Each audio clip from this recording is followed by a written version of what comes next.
और सभी मित्रों का इस सत्र में स्वागत है। कोरोना महामारी, भ्रांति एवं तथ्य। आज हम जिस राह पे खड़े हैं, तो ये सिलसिला कहाँ से शुरू हुआ था? चाइना के एक सिटी वुहान से। और कुछ लोग वहाँ संक्रमित हुए, उन्हें इन्फेक्शन हुई और वो देखा गया कि उनके जो सिम्पटम थे, कुछ जाने-पहचाने थे, लेकिन कुछ गहराई से देखा गया तो बड़े अलग से थे। और जब उसका कॉज़ेटिव एजेंट क्या है? किससे कारण हुआ? जब वायरस आइसोलेट हुआ, तो ये देखा गया कि ये एक अलग तरह का वायरस है और देखते ही देखते इसने पूरी दुनिया को अपने आगोश में ले लिया और सारे देश सोए हुए थे। हम न्यूक्लियर पावर की बात कर रहे थे, चाँद पे जाने की बात कर रहे थे, डिफेंस मिसाइल सिस्टम की बात कर रहे थे, रोबस्ट इकोनॉमी की बात कर रहे थे, लेकिन अस्तित्व ने एक छोटा-सा वायरस छोड़कर हम सबको जगा दिया और एक सोचने पे मजबूर कर दिया कि जिस राह पर हम चल रहे हैं, जो जीने की समझ है, उसको बदलने की ज़रूरत है। तो उसी समझ को पाने के लिए ये सेशन डिज़ाइन किया गया है। तो इस सत्र में, इस सेशन में एक बार फिर से आपका बहुत-बहुत स्वागत है। और हमारी परंपरा रही है कि जब हम कोई भी काम शुरू करते हैं, सत्र शुरू करते हैं, तो प्रार्थना करते हैं। तो आओ हम सब हाथ जोड़ लें, आँखें बंद, चेहरे पर हल्की मुस्कुराहट और प्रार्थना करते हैं परमात्मा से, परम गुरु ओशो के चरणों में, सद्गुरु सिद्धार्थ औलिया जी के चरणों में, अपने-अपने इष्ट देवता से, नहीं तो पूरे खुले आकाश में। फ़ील करें, भाव करें कि उनकी कृपा हम पर बरस रही है और हम लगातार शांत होते जा रहे हैं। चारों तरफ से सद्गुरु की कृपा, परमात्मा की कृपा बरस रही है।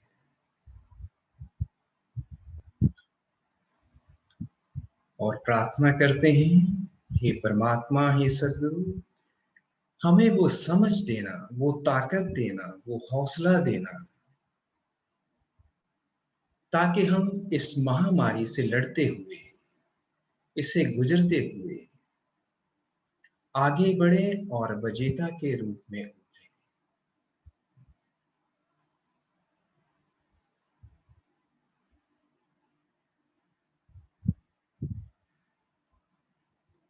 दोनों हथेलियों को आपस में रगड़ें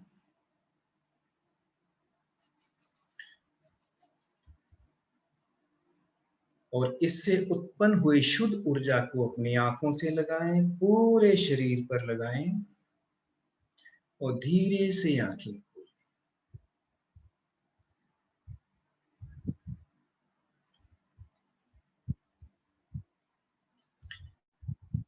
तो प्यारे मित्रों, कोरोना महामारी, भ्रांतियां एवं तथ्य, मिथ्स एंड फैक्ट्स। वो फैक्ट क्या है? हमारी मेडिकल लैंग्वेज में जो भी हम आज बात करेंगे, वो fact meaning evidence based medicine. Medical science में जब किसी हम निष्कर्ष पर पहुंचते हैं, किसी कंक्लूजन पर पहुंचते हैं, उससे पहले सालों तक प्रयोग किए जाते हैं, अलग-अलग जगह, एक ही प्रयोग अलग-अलग जगह किया जाता है, फिर हम निष्कर्ष पर पहुंचते हैं, फिर गाइडलाइंस बनती हैं, उसे एविडेंस बेस्ड मेडिसिन कहते हैं। तो वो फैक्ट होते हैं और उसके अलावा जो भी उस सब्जेक्ट के बारे में कहा जाता है, वो भ्रांतियां होती हैं। तो कोविड के बारे में, कोरोना के बारे में ये भ्रांतियां बहुत ज्यादा है। सबसे पहले तो ये है कि लोग कहते हैं कि ये कुछ भी नहीं है, इससे डरने की जरूरत ही नहीं। नहीं, इतना विकराल रूप देखकर अगर हम ये कह रहे हैं ये कुछ भी नहीं है, डरने की जरूरत नहीं है, तो ये हमारी सही समझ नहीं है। डरना जरूरी है। डर एक मानव का गुण है, पर यहीं रुकना नहीं है। इसको समझना है, जो डर पैदा हुआ उसे देखना है,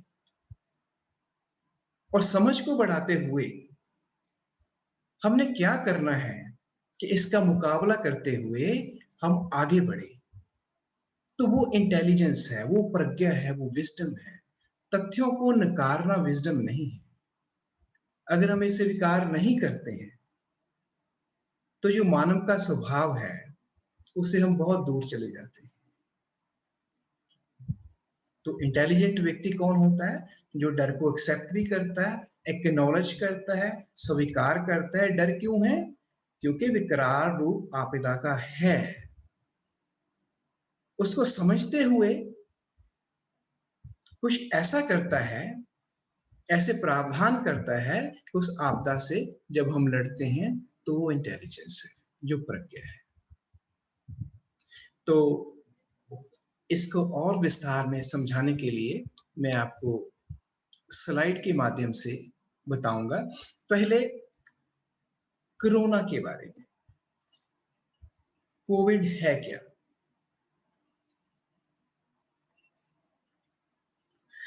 ये कोरोना वायरस है। इसको ध्यान से देखिए। कोरोना क्यों कहते हैं? क्राउन शेप है ये।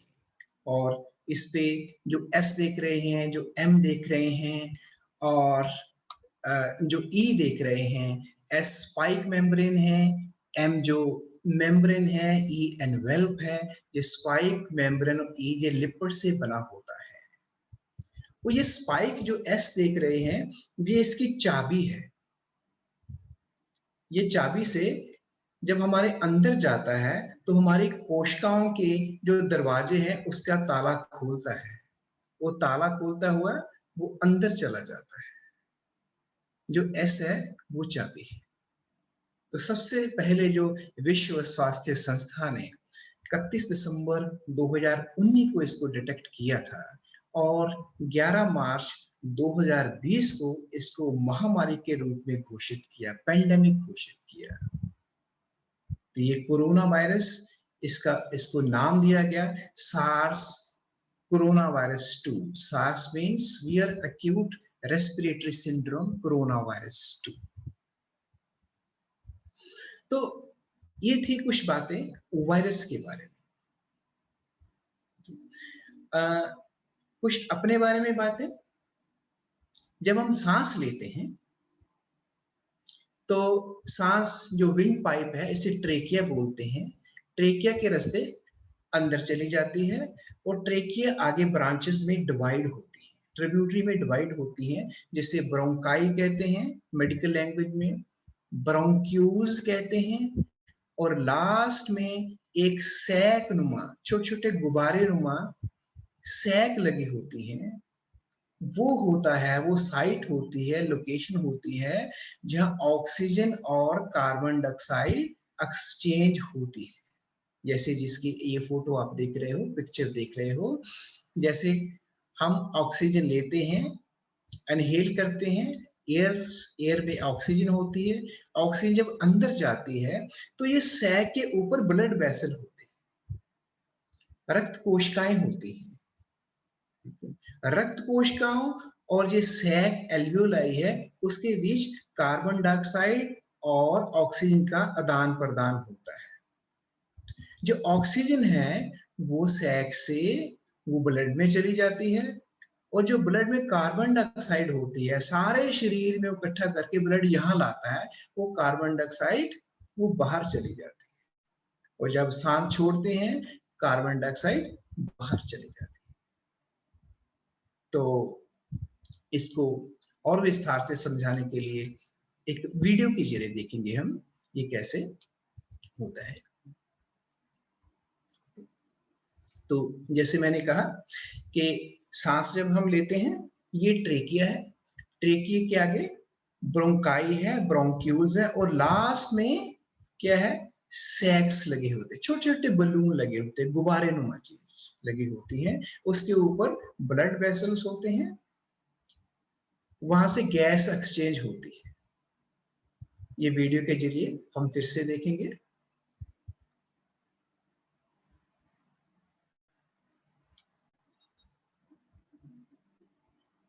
जैसे सांस हमने लेते हैं, ये ट्रेकी है, आगे ब्रोंकाई ब्रोंक्यूल्स हैं, आगे ये सैक्स है, सैक पर गैस एक्सचेंज होती है, ये ब्लड वेसल्स हैं, ब्लड वेसल्स हैं, ऑक्सीजन ब्लड में चली जाती है और कार्बन डाइऑक्साइड बाहर चली जाती है। लेकिन जब कोविड होता है, कोरोना वायरस की इंफेक्शन होती है, तो क्या होता है, कोरोना वायरस अंदर चले जाते हैं, अपनी चाबी से वो दरवाजे का जो लॉक होता है उसका ताला कैसे खोलते हैं, ये देखिए, ये कैसे खोलते हैं, ये देखो, ये दरवाजा है, उस पे लॉक है, चाबी है, वो खोलते हैं। अब ये कि अपनी एक आर्मी होती है, खून में ब्लड में आर्मी होती है, व्हाइट ब्लड सेल, वो उससे लड़ती है, क्योंकि ये फॉरेन बॉडी, वो लड़ाई में कुछ डैमेज होता है, जैसे दो लोग लड़ रहे हैं, कुछ चीजें टूटती हैं, कुछ चीजें बिखरती हैं, तो हमारे जो फेफड़े होते हैं, लंग्स होते हैं, कोशिकाएं होते हैं, वो टूटती हैं। ये टूटने से आप देख रहे हो, इसमें सूजन आ जाती है। फिर से देखिए, देखो ये चाबी से लॉक खोल रहा है, खोल के अंदर चला गया, और जब अंदर जाता है, हमारी जो आर्मी है वो इससे लड़ती है, इसको भगाने के लिए, और जब लड़ाई में जो डैमेज होता है हमारे फेफड़ों का, उसमें सूजन आ जाती है। जब सूजन आ जाती है, सूजन क्या होती है, या तो उसमें पानी भर जाता है, या वो लंग थोड़ा सख्त हो जाता है, ठीक है। इन दोनों चीजों से क्या होता है कि जो दरवाजा था, जहां पे कार्बन डाइऑक्साइड बाहर जा रही थी, ऑक्सीजन हम ले रहे थे, वो जो खिड़की थी वो बंद हो जाती है। अगर बंद हो जाएगी तो क्या होगा कि ऑक्सीजन अंदर जा पाएगी, खून में जा पाएगी कि नहीं जा पाएगी, नहीं जा पाएगी। अगर नहीं जा पाएगी तो हम सांस की तकलीफ होगी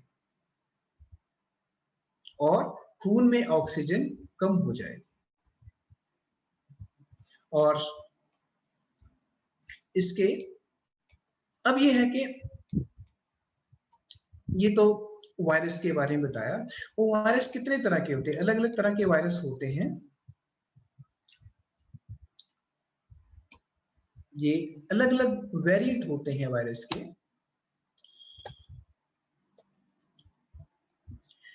जैसे यूके वेरिएंट है, साउथ अफ्रीका वेरिएंट है, ब्राजील वेरिएंट है, डबल म्यूटेंट, इसे ट्रिपल म्यूटेंट वेरिएंट भी कहते हैं, जो आज ये बहुत स्प्रेड कर रहा है, ये खतरनाक भी है, V1617।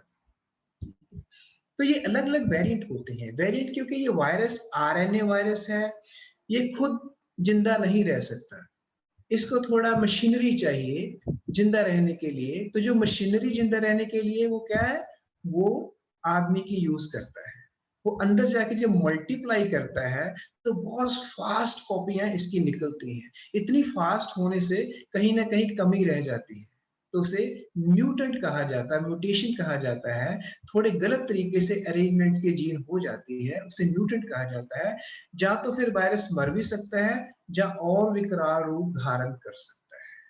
तो ऐसे ये अलग अलग वेरिएंट है, ठीक है। तो ये वायरस के बारे में हमने जाना, पहले अपने बारे में जाना, ये कैसे, हमारा स्ट्रक्चर क्या है लंग्स में, ये कैसे इन्फेक्शन होती है, ये वायरस के बारे में जाना। अब ये स्प्रेड कैसे करता है, तो कोई शेयर करना चाहेगा कि ये एक दो शेयरिंग, ये कैसे स्प्रेड करता है, ये कैसे फैलता है। आप कहोगे खांसी करने से, बात करने से, लेकिन उसके बाद क्या, खांसी करने से क्या होता है, कोई बता सकता है? तो सुना है, जो सुना है डॉक्टर साहब की ड्रॉपलेट्स जो गिरते हैं वो हम उसको यहाँ इनहेल कर लेते हैं या हाथों पे लग जाते हैं, वो हम हाथ मुंह में डाल लेते हैं, नाक के थ्रू जाता है, आंखों के थ्रू जाता है। इतना हमने सुन रखा है कि इन माध्यम से वो अंदर जा सकता है। जी जी, बहुत बढ़िया, बिल्कुल सही कहा आपने कि ये स्प्रेड कैसे करता है।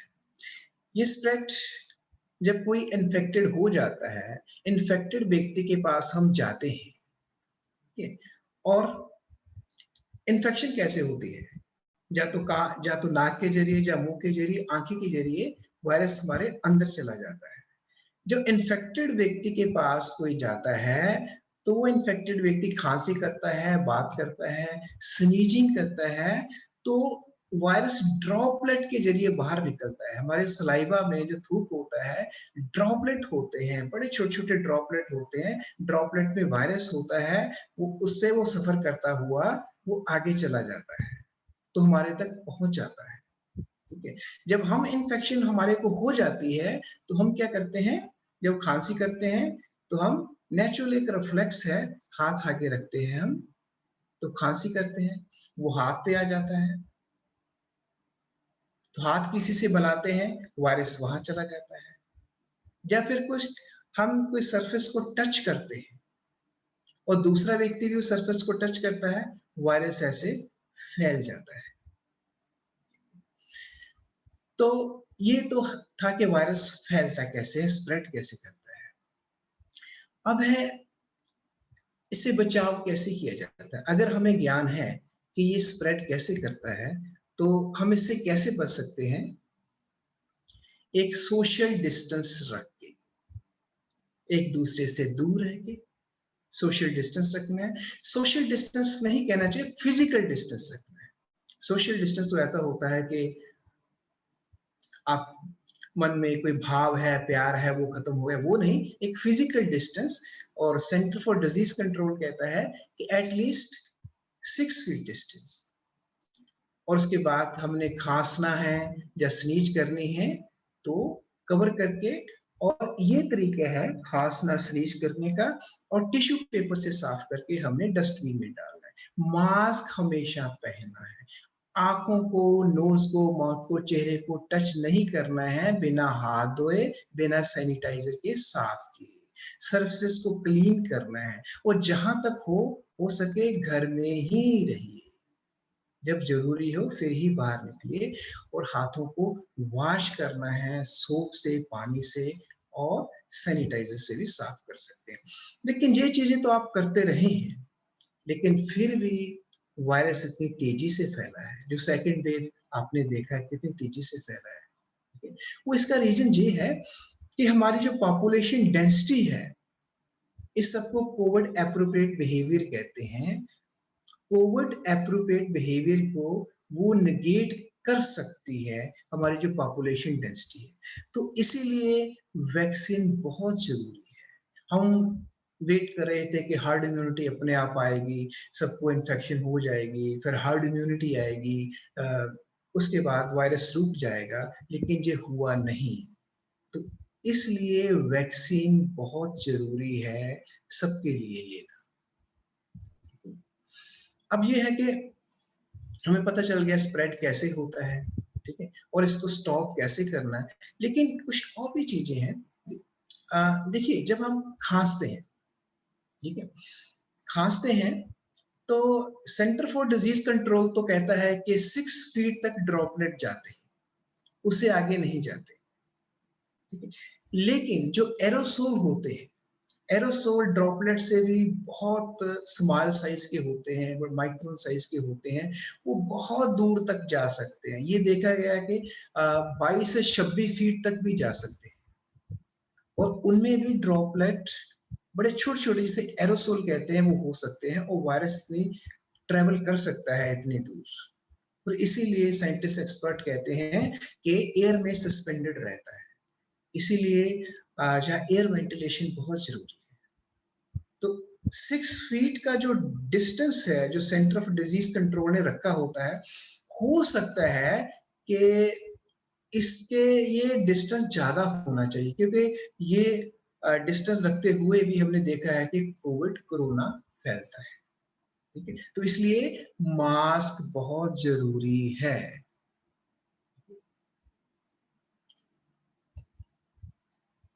तो मास्क हम कैसे पहनते हैं?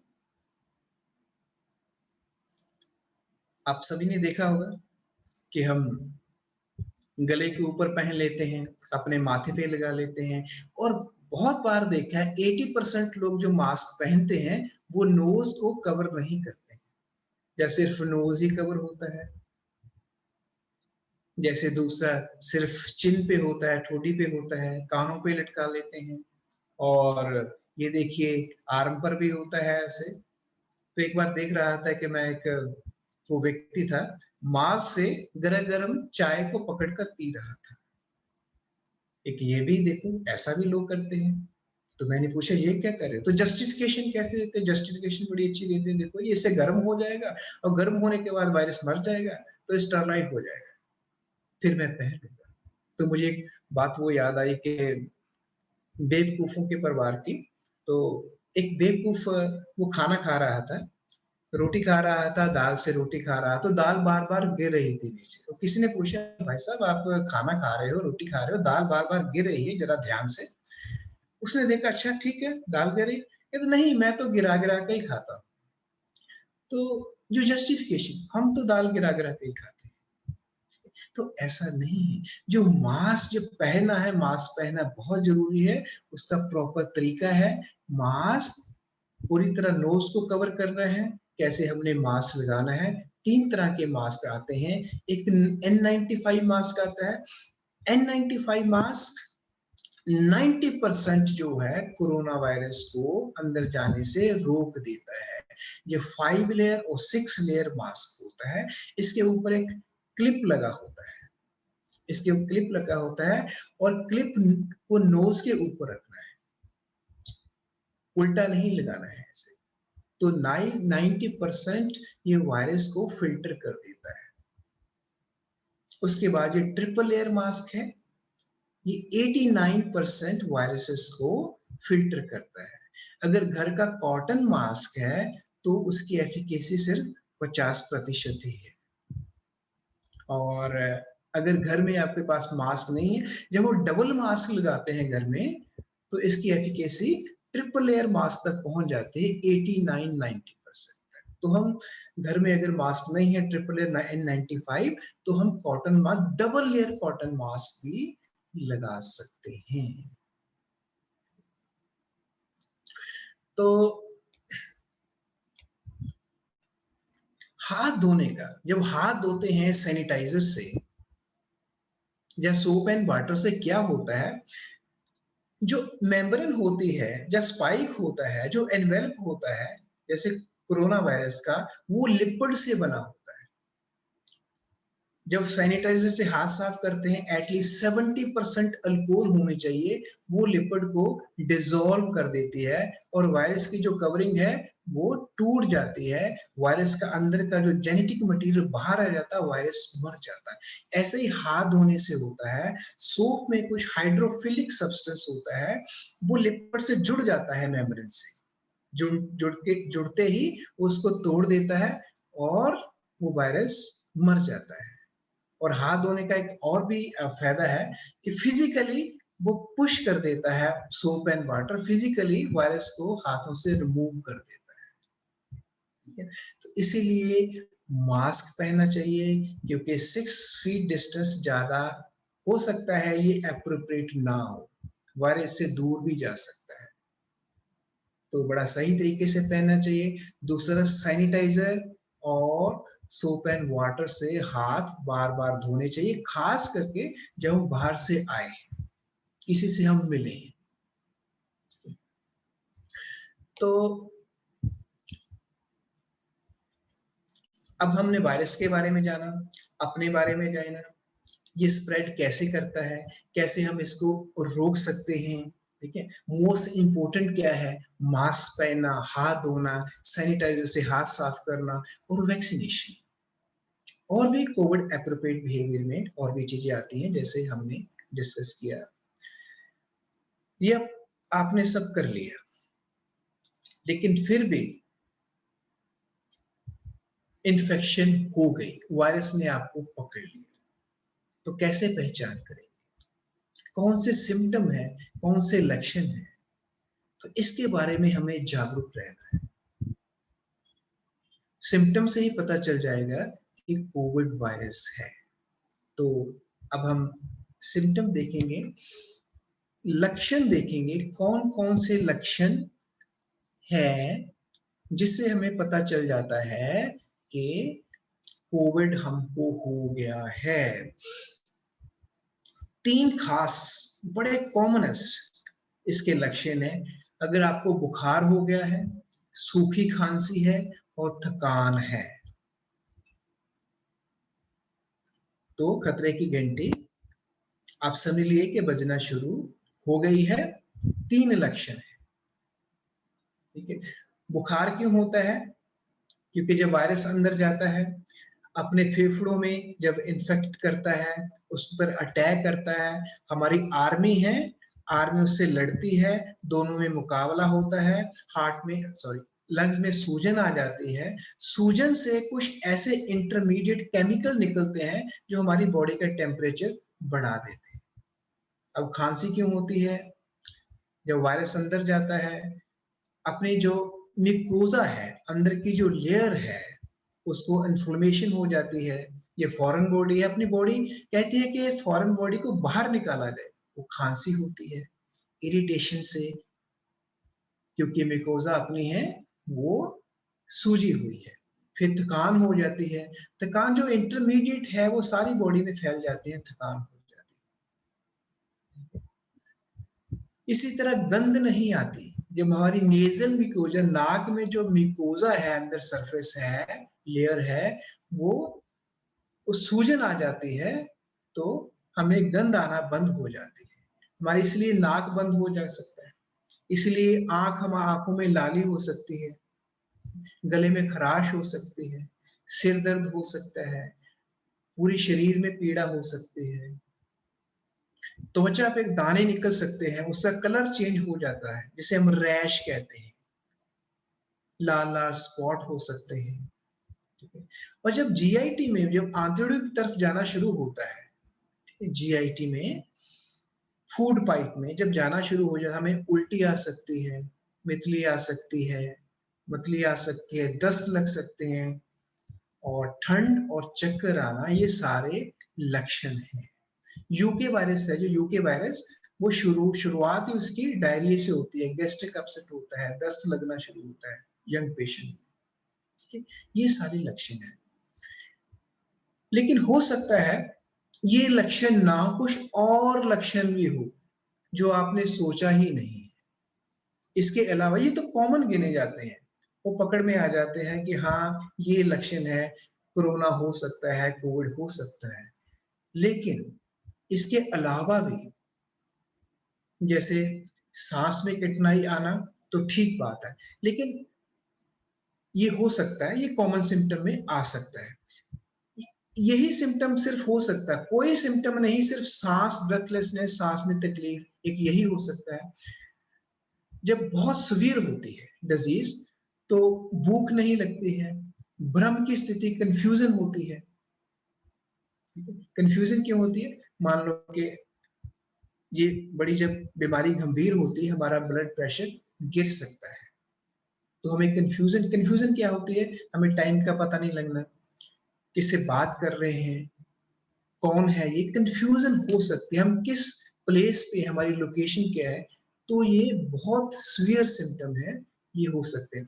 सीने में दर्द या दबाव हो सकता है, सीने में दर्द, क्योंकि ये वायरस है, हर ऑर्गन पर अटैक कर सकता है। जब हार्ट पर करता है तो वायरल मायोकार्डाइटिस इसे कहते हैं। ये बहुत ही सीरियस सिम्टम है। तेज बुखार, बहुत ज्यादा बुखार हो गया है, 103 बुखार है, 4 बुखार हो गया है, तो हमें ये पता चल जाता है कि लक्षण अब सीवियरिटी, गंभीरता की ओर बढ़ रही है। तो कई बार होते हैं कि कॉमन सिम्टम नहीं है, सीधा ही आदमी इसमें लैंड करता है। लेकिन इसके अलावा कुछ ऐसा भी हो सकता है कि चिड़चिड़ापन जैसे आ गया, ठीक है।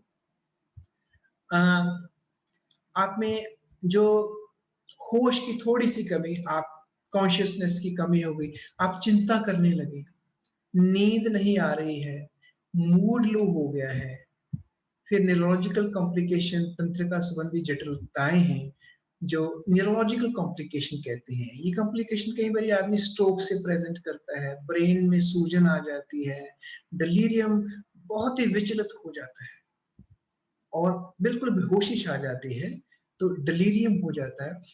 ये भी कुछ और लक्षण हैं कोविड के।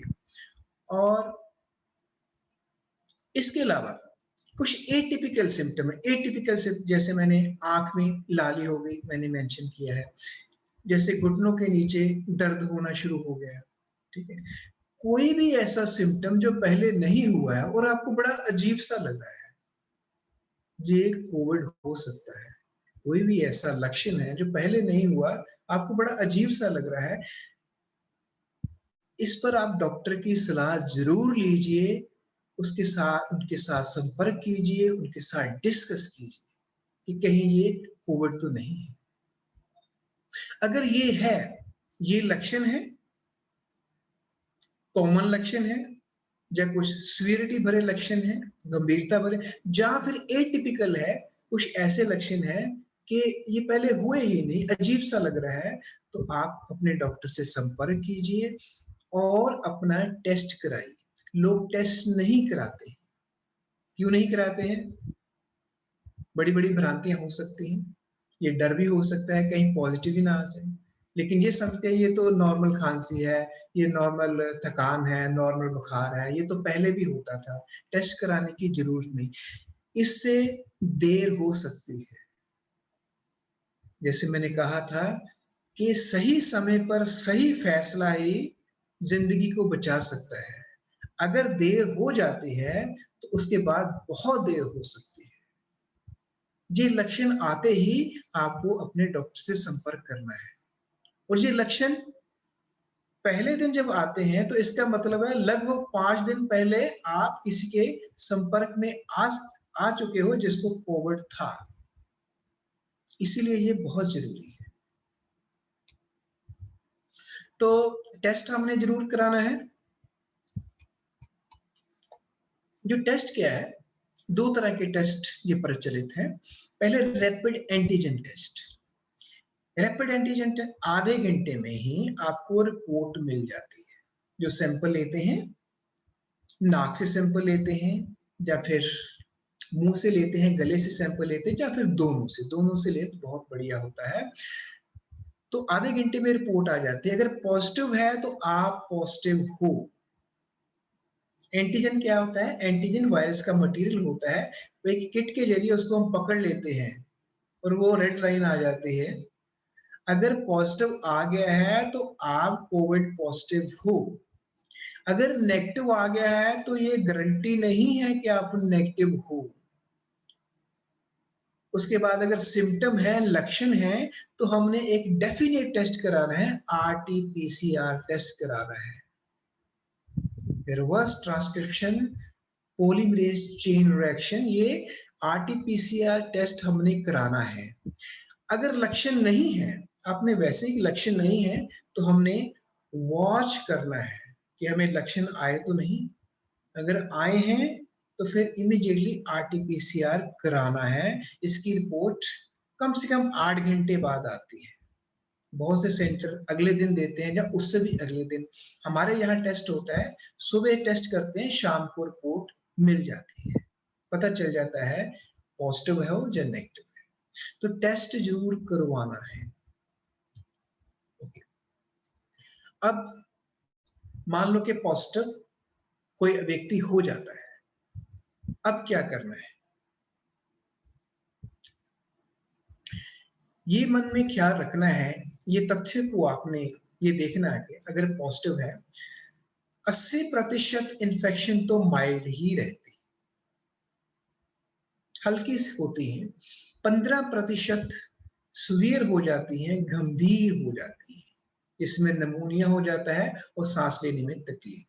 और 5% अति गंभीर हो जाती है, क्रिटिकल हो जाती है। हो सकता है आप 80% में हो, लेकिन ये भी हो सकता है कि आप 20% में हो।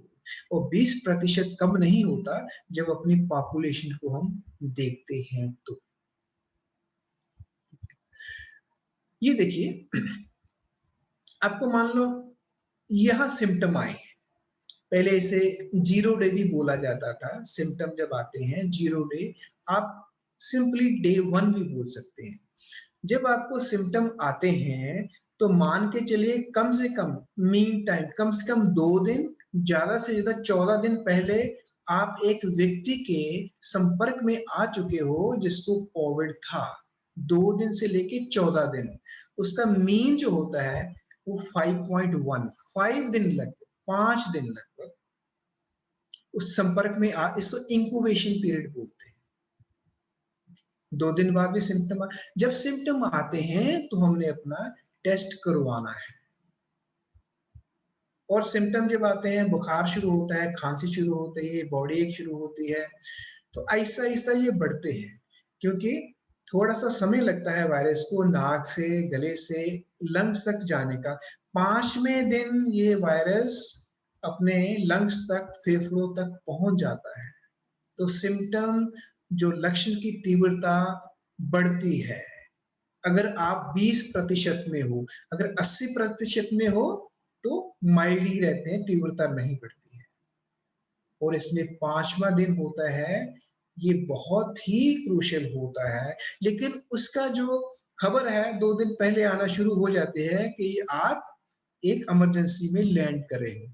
सिंपलीफाई मैं फिर रिपीट करना चाहूंगा, जैसे इंक्यूबेशन पीरियड 5 दिन पहले, 2 से 14 दिन पहले आपने किसी को संपर्क में आया, पहले दिन डे 0 भी बोला जाता, सिंपलीफाई करते डे 1। पहले दिन फीवर हो गया, मसल पेन हुई, आपको खांसी हुई, या फिर दस्त भी लग सकते हैं आपको अगर यूके वायरस है। दूसरे दिन थोड़े ये लक्षण बढ़ते हैं। तीसरे दिन आपको थोड़ा थोड़ा हो सकता है कि सांस लेने में तकलीफ। जो यंग लोग हैं उनको नहीं पता चलता, एक तो उनके विश्वास होता है कि मैं बिल्कुल ठीक हूं, कोई बात नहीं है, ये तो थोड़ा सा वैसे ही है, वैसे ही बुखार है, लेकिन 5वें दिन उनको पता चलना शुरू हो जाता है। अगर वहां भी स्वीकार नहीं करते, 6ठे दिन, 7वें दिन इमीडिएट वो इमरजेंसी में प्रेजेंट करते हैं। अगर हम लक्षणों के प्रति सावधान नहीं रहते हैं तो ये हो सकता है। और 5वें दिन सांस में तकलीफ शुरू हो जाती है। अगर आप 20% में हो तो ये देखा गया है कि 7वें दिन बहुत से लोग हॉस्पिटल में एडमिट होते हैं और 8वें दिन आईसीयू में चले जाते हैं। 8वें दिन ARDS acute respiratory distress syndrome होता है। ये बहुत ही सीवियर, ये फैटल हो सकता है, या फैटल हो सकता है। अगर इससे भी बच जाते हो आप तो फिर ये इन्फेक्शन सारी फैल जाती है और 10वें दिन आईसीयू में एडमिट होना ही पड़ता है। नहीं तो 8वें दिन भी, क्योंकि ARDS acute respiratory distress syndrome ये काफी सीवियर होता है, बहुत सीवियर होता है कि आपका पूरा जो फेफड़े है वो पानी से भर गया, पूरे फेफड़े, ठीक है। लेकिन अगर आप 80% में हो तो 5वें दिन आपको सांस की तकलीफ नहीं होगी, तीसरे दिन भी नहीं होगी, 5वें दिन नहीं होगी, सांस की तकलीफ नहीं होगी। आप आहिस्ता 7वां दिन है, 8वां दिन है, 9 दिन है, 10वें दिन, 10वें दिन 10th डे आप रिकवर कर जाते हो। रिकवर, वायरस फ्री नहीं हुए आप, रिकवर कर गए, वायरस फ्री नहीं हुए आप रिकवर कर जाते हैं। ओके। और उसके बाद 12वें दिन फीवर अपने आप चला जाता है, 16वें दिन कफ चला जाता है, और 17वें दिन 17 डेट आप हॉस्पिटल में एडमिट हो तो डिस्चार्ज आप हो सकते हो, कर दिया जाता है। नहीं तो डिस्चार्ज पॉलिसी क्या है, 10 दिन हॉस्पिटल पे रखते हैं, सिम्टम फ्री पीरियड है, तो 7 दिन घर आइसोलेशन में रखते हैं, 17 दिन हमने पूरे करने ही होते हैं। ठीक है, तो ये एक प्लान था। तो अब है माइल्ड डिजीज है, मॉडरेट है, सीवियर है। माइल्ड डिजीज ये हल्की डिजीज है, आपको माइल्ड सिम्टम है, थोड़ा बुखार है, बॉडी एक है, थोड़ी सी आपको गंध चली गई है, स्वाद चला गया है, थोड़ा सा फीवर है, लेकिन सांस की तकलीफ नहीं है तो घर में इलाज हो सकता है। लेकिन अगर आपकी सांस का जो रेट है 24 पर मिनट से ज्यादा है, रेस्पिरेटरी रेट 1 मिनट में आपका जो 24 से ज्यादा है, तो इसे सांस की तकलीफ कहते हैं हम। जहां आपकी ऑक्सीजन है वो 93% से कम है, तो आपको एडमिट होना पड़ेगा। और बहुत ही गंभीर बीमारी है, वो क्या है? अगर हमारा जो सांस की रफ्तार रेस्पिरेटरी रेट है 30 से ज्यादा है, 30 पर मिनट से ज्यादा है, और हमारी ब्लड ऑक्सीजन है SpO2 है 90 से कम है, तो ये क्रिटिकल है थोड़ा, तो उस व्यक्ति को आईसीयू में दाखिल होना पड़ सकता है। ठीक है, तो माइल्ड में क्या देते हैं हम? माइल्ड अगर बीमारी है, हल्का है, हम घर में आइसोलेशन करते हैं, घर में ही ट्रीटमेंट हो जाएगा। थोड़े से हम विटामिन देते हैं, विटामिन सी देते हैं, जिंक देते हैं, विटामिन मल्टीविटामिन देते हैं, कुछ दवाइयां होती हैं, एवरमेक्टिन वो देते हैं। लेकिन हमने ये देखते रहना है कि कहीं ब्रीदिंग सांस की बीमारी तो नहीं, सांस फूलना शुरू तो नहीं हो गया, ठीक है, फीवर ज्यादा बढ़ना तो नहीं शुरू हुआ। ये हमने देखते रहना है और अपनी ऑक्सीजन चेक करते रहना है। डॉक्टर से संपर्क हमेशा बना के रखना है और घर में ही इलाज हो जाएगा। ठीक है, और उसके माइल्ड जब डिजीज है तो हम ये इंतजार नहीं करेंगे कि ये माइल्ड हो, कब ऑक्सीजन कम होती है हम देखते रहेंगे। उससे पहले एक टेस्ट होता है 6 मिनट वॉक टेस्ट। 6 मिनट आपने चलना है, उससे पहले आपने अपनी SpO2 ऑक्सीजन देखनी है, वो पूरी है, मान लो 96 है, 97 है, फिर आपने चलना है 6 मिनट मिनिमम। उसके बाद ऑक्सीमीटर लगाकर अपनी ऑक्सीजन देखनी है। अगर वो 93 से कम आती है या 3% से कम हो जाती है, तो ये खतरे की घंटी है। ये खबर देता है कि 2-3 दिन बाद आपकी ऑक्सीजन कम होने वाली है, तो फिर हम जो ट्रीटमेंट लाइन है वो चेंज कर देते हैं। तो ये बहुत ही इंपॉर्टेंट टेस्ट है, 6 मिनट वॉक टेस्ट। अगर मॉडरेट हो जाती है, मॉडरेट क्या है? मध्यम, उसकी गंभीरता मध्यम स्तर की है, सांस में तकलीफ शुरू हो जाती है, तो हम स्टीरॉयड शुरू कर देते हैं। स्टीरॉयड और ब्लड थिनर है एनॉक्साप्रिन, हम स्टीरॉयड शुरू कर देते हैं। ठीक है, स्टीरॉयड डॉक्टर की सलाह के बिना नहीं शुरू करने हैं, क्योंकि पहले करते हैं अपनी प्रतिरोधक क्षमता को ये बहुत कम कर देते हैं, इम्यूनिटी कम कर देते हैं, और सुपर एडेड इन्फेक्शन, बहुत तरह की इन्फेक्शन हो जाती हैं। जैसे आजकल ब्लैक फंगस चल रहा है, ब्लैक फंगस चल रही है, डायबिटीज को होती है, हम स्टीरॉयड देते हैं, एकदम से इम्यूनिटी कम हो जाती है, और बाकी जो बैक्टीरिया है, फंगस, हमको मौका मिल जाता है अटैक करने का। तो ये डॉक्टर की सलाह के बिना नहीं लेना है, खुद शुरू नहीं करना है। तो कुछ इन्वेस्टिगेशंस हैं, ये आपकी वैसे नॉलेज के लिए, विदाउट डॉक्टर की सलाह से आप इन्वेस्टिगेशन कोई नहीं करानी है आपने, क्योंकि सारी जो लैब्स हैं वो ओवरबर्डन्ड है ऑलरेडी, हमारे रिसोर्सेज ओवरबर्डन्ड है, ये सारी इन्वेस्टिगेशन है। लेकिन इसमें से जो चेस्ट एक्सरे है, CRP है, एस्फेरिटिन है, डी डाइमर है, LDH है, और हाई रेजोल्यूशन CT स्कैन, ये बड़े स्पेसिफिक है कोड के लिए। और ऊपर कंप्लीट ब्लड काउंट है, LFT, RFT, RBS, ये जनरल हम कराते हैं। तो ये वायरस के लिए स्पेसिफिक मेडिसिन वैसे आपकी ये खुद नहीं लेनी है। ग्लूकोस्टेरॉइड है, रेमडेसिविर है, फेविपिराविर है, टोस्लिजुमैब है, कन्वालेसेंट ये खुद नहीं लेनी है आपने। ये वैसे रेमडेसिविर इतनी मशहूर हो चुकी है, एक वो मैं देख रहा था, पढ़ रहा था कि एक मेडिकल स्टोर में वो एक आदमी गया तो कहते कि रामदेव सर चाहिए, रामदेव सर चाहिए। रामदेव सर को यहाँ तो नहीं है रामदेव सर, वो तो कहीं योगा करा रहे होंगे। तो बाद में पता चला कि रेमडेसिविर है जो उनको रामदेव सर कह रहे हैं। तो इतनी मशहूर ये दवाएं हो चुकी हैं, पर डॉक्टर की सलाह के बिना नहीं लेनी है। ये सिर्फ हॉस्पिटल में ही दी जाती है। ग्लूकोकॉर्टिकोस्टेरॉइड, ये स्टेरॉइड हम कहते हैं इसको, छोड़िए, ये घर में भी दिया जाता है। और बहुत ही इंपॉर्टेंट एक चीज है, जब आप घर में हो, हल्का आपको ये बीमारी है या मध्यम स्तर पर है, तो आपको ये प्रॉनिंग पोजीशन इसे बोलते हैं, प्रॉनिंग अवेकनिंग पोजीशन बोलते हैं। जैसे हम सोते हैं तो उल्टा सोना है, उल्टा सोना है। उल्टा क्यों सोना है कि हमारे जो फेफड़े होते हैं, जो लंग्स होते हैं, ज्यादा पीछे की तरफ होते हैं, आगे की तरफ नहीं होते। और जब हम ऐसे सोते हैं तो वो दब जाते हैं, हम उनको सांस लेने का मौका ही नहीं देते। और जब उल्टा लेटते हैं तो जो एयर सैक, जैसे मैंने बात की है एयर सैक्स की, वो उनको मौका मिल जाता फैलने का, एक्सपैंड करने का। तो बहुत सारे पेशेंट हैं, हमें कॉल आती हैं कि ऑक्सीजन थोड़ी कम हो रही है, हम कहते हैं कि उल्टा लेटो, फिर फोन आता है ये तो स्वामी जी ठीक हो गई बिल्कुल, 93 थी अब 96 हो गई, 97। तो लंग्स को एक्सपेंड करने का मौका देना है, उल्टा लेटना है कम से कम आधा घंटा। और जब आप थक जाते हो तो फिर साइड में लेटना है, 2 घंटे तक रह सकते हो। फिर थक जाते हो, दूसरी साइड में लेटना है, ठीक है। फिर थक जाते हो, फिर उल्टा लेट जाइए।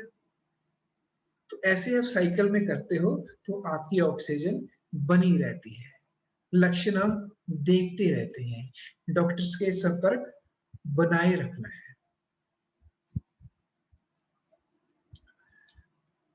तो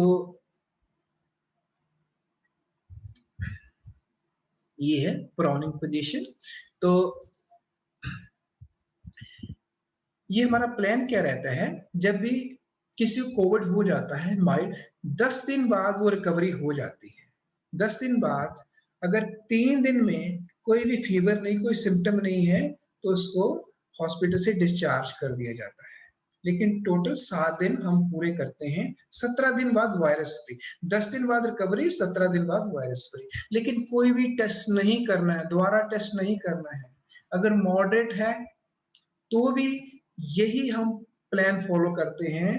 हम वेट करते हैं 3 दिन, वो 3 दिन कि जब पेशेंट को, उसको ऑक्सीजन की जरूरत, रूम एयर पे तो है लेकिन सप्लीमेंट ऑक्सीजन की जरूरत नहीं है, उसको कोई सिम्टम नहीं है, तो डिस्चार्ज कर दिया जाता है, लेकिन कोई टेस्ट नहीं। लेकिन जो गंभीर होता है, गंभीर होता है तो फिर वेट किया जाता है कि सारे सिम्टम ठीक हो जाएं।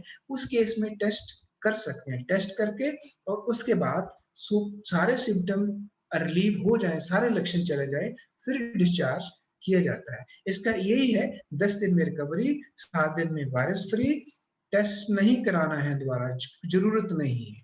ये हॉस्पिटल डॉक्टर डिसाइड करेंगे टेस्ट कराना है कि नहीं कराना है। तो वैक्सीनेशन बहुत इंपॉर्टेंट है। वैक्सीनेशन मेडिकल साइंस में ऐसा है जैसे आप चांद पर पहुंच जाते हो, इतनी बड़ी उपलब्धि है मानवता के इतिहास में। मेडिकल साइंस में हमारे पास वैक्सीनेशन है, वैक्सीन है, ये इतनी ही बड़ी उपलब्धि है, चांद पर जाने के बराबर। जैसे बच्चों में वैक्सीन लगते हैं, तो इसी कड़ी में ये वैक्सीन क्या करता है, जब वायरस, एक्चुअली वायरस हमारे अंदर जाता है तो हमारे जो एंटीबॉडीज है वो उसको बढ़ा देता है, बढ़ जाते हैं। तो एंटीबॉडी हमारे एक नेचुरल रिएक्शन होता है, एंटीबॉडी हमारे बढ़ जाते हैं वायरस से लड़ने के लिए। लेकिन कभी कभी होता है कि वायरस ज्यादा स्ट्रॉन्ग हो जाता है, हमारे एंटीबॉडी इतने स्ट्रॉन्ग नहीं होते। तो क्यों ना ऐसा कुछ काम किया जाए कि एंटीबॉडी ही बने लेकिन वायरस का इफेक्ट है वो ना हो, तो इसको वैक्सीन कहा जाता है। हम थोड़ा सा वायरस लेके अंदर हम इंजेक्ट करते हैं, उससे एंटीबॉडीज तो बनते हैं लेकिन उसका कोई असर नहीं होता है, तो इसे वैक्सीन कहा जाता है। कोवैक्सीन है हमारा, इंडिया का वैक्सीन है, कोविशील्ड है वैक्सीन। 2 डोजेस के बीच गैप 4 से 6 है। कोविशील्ड पहले 6 से 8 था, अब हाल में 12 से 16 वीक्स हो गया है 2 डोजेस के बीच। स्पुतनिक वैक्सीन भी आ गया है, ये रशिया का वैक्सीन है। 2 डोजेस के बीच गैप जो है वो 21 दिन का है। अभी थर्ड वेव भी आने वाली है। क्यों आने वाली है? अगर हम ऐसा ही सोचते रहे, हमारा बिहेवियर ऐसे ही हुआ, कोविड एप्रोप्रिएट बिहेवियर नहीं हुआ, तो थर्ड वेव भी आएगी। और ये रूल है, सेकंड वेव पहले से ज्यादा डेंजरस होती है और थर्ड वेव सेकंड से ज्यादा विकराल रूप धारण कर सकती है और बच्चों को भी इफेक्ट कर सकती है। इसीलिए मैं कहा है कि इस विकराल रूप है, इसको समझना है। इसको स्वीकार करना है और इसको समझ को बढ़ाते हुए अपने कुछ ऐसे हमने प्रिकॉशन मेजर लेने हैं कि हम थर्ड वेव को रोक सकें। ये हमारी रिस्पॉन्सिबिलिटी है। अब बहुत सारे प्रश्न आए थे, क्वेश्चन आए थे, जो भ्रांतियां थी, तो उन भ्रांतियों को एक एक लेते हैं जो रहेंगी, फिर वो आपसे हम प्रश्न लेंगे। मिसकंसेप्शन कौन सी है? जैसे अगर मास्क पहनते हैं, कितने लोग कहते हैं मास्क पहनते सांस नहीं आता। जैसे माँ निखार शर्मा ने पहना हुआ है मास्क पहना हुआ, सांस ठीक आ रहा है, कहते हम मास्क पहनते हैं सांस नहीं आता। अनकंफर्टेबल जरूर होता है माना, लेकिन इसका मतलब ये नहीं है। साइंस प्रूव कर चुकी है, एक्सपर्ट, कि अपनी ऑक्सीजन ब्लड में उसकी कमी नहीं होती है मास्क पहनने से। ठीक है, मास्क पहनने से वायरस नहीं आता, ऑक्सीजन तो आती है, वायरस अंदर नहीं आता, तो मास्क पहनना जरूरी है। क्या कहते मैं तो बिल्कुल यंग हूँ, सेफ हूँ, मुझे कुछ नहीं हो सकता है। आज भी हमारे हॉस्पिटल में 40 से ज्यादा पेशेंट दाखिल हैं, उसमें से 10 कम से कम जिनकी उम्र 35-40 है, 25 से 30 साल के बीच वे भी आते हैं। ऐसा नहीं है, ये नहीं सोचना है। वायरस किसी में भेदभाव नहीं करता। फिर मैं बहुत यंग हूं, मुझे तो प्रिकॉशन लेने की जरूरत नहीं है। नहीं, ऐसा नहीं है। यंग लोगों को भी ये हो रहा है, ये मिथ है, ये भ्रांति है।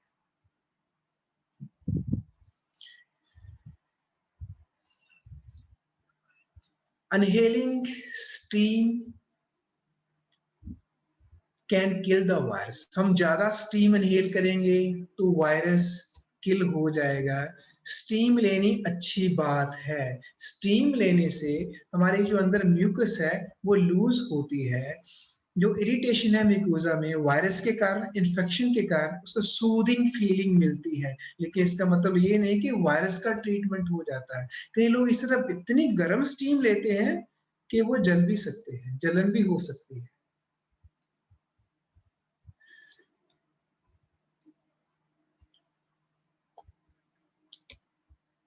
आगे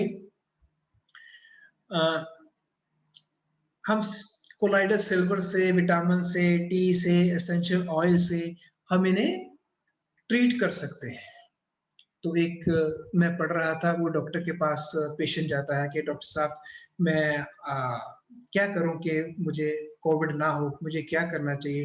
देखो मैं तो काढ़ा भी पीता हूँ, जो तुलसी है, अश्वगंधा है, इलायची है, लौंग है, गलोए है, सब डालकर, और फिर मैं योगा भी करता हूँ, प्राणायाम करता हूँ, एक्सरसाइज करता हूँ। मैं कोविड एप्रोप्रिएट बिहेवियर है वो सही तरह से मैं फॉलो करता हूँ, मास्क पहनता हूँ, 30-40 बार तो मैं हाथ ही धो देता हूँ, भीड़ में नहीं जाता, बिना काम के मैं बाहर नहीं जाता, मुझे क्या करना चाहिए?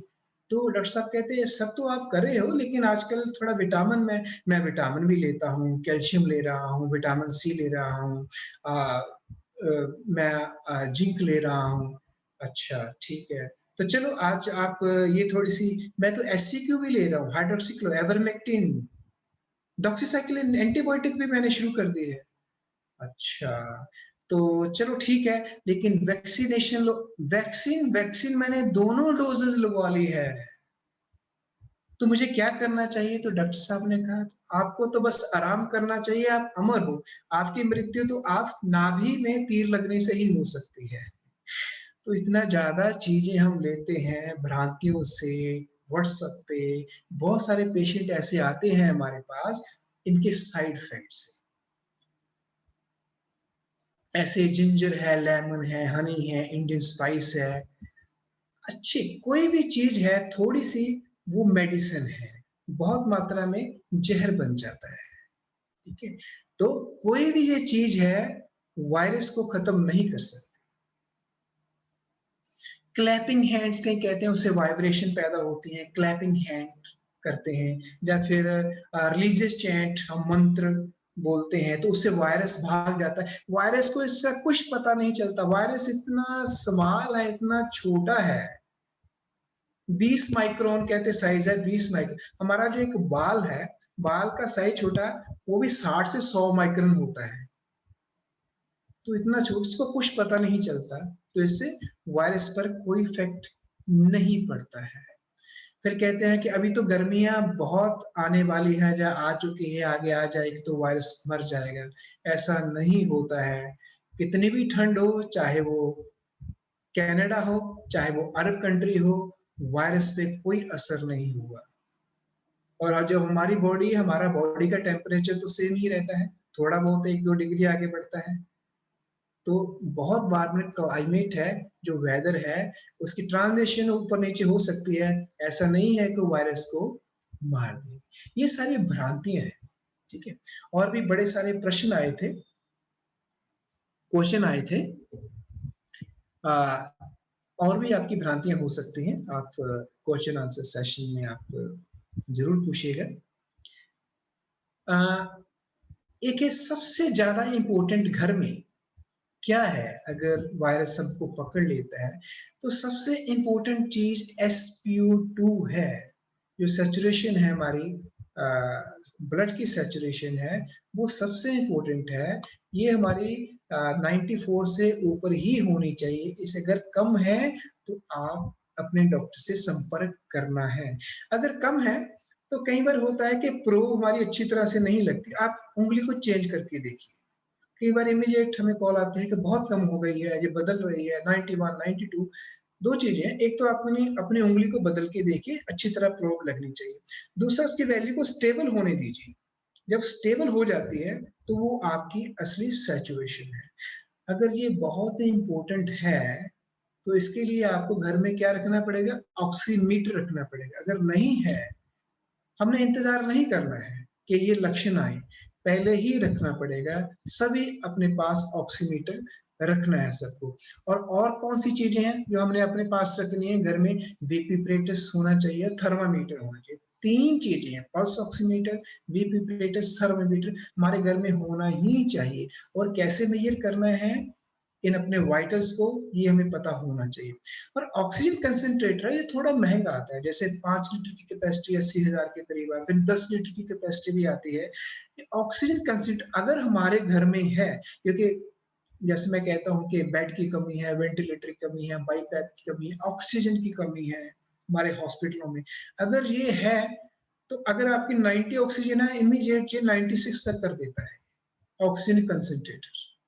बहुत ज्यादा कम है तो इतनी हेल्प नहीं कर पाएगा, लेकिन 80 85 से अगर ऊपर है तो बहुत, 90 से ऊपर है तो बहुत ही आराम से ये ऊपर चली जाती है ऑक्सीजन, 96 97 चली। अगर 90 से कम है, डॉक्टर से संपर्क तो जरूर करना है, लेकिन घर में है तब तक हम इसका इस्तेमाल कर सकते हैं।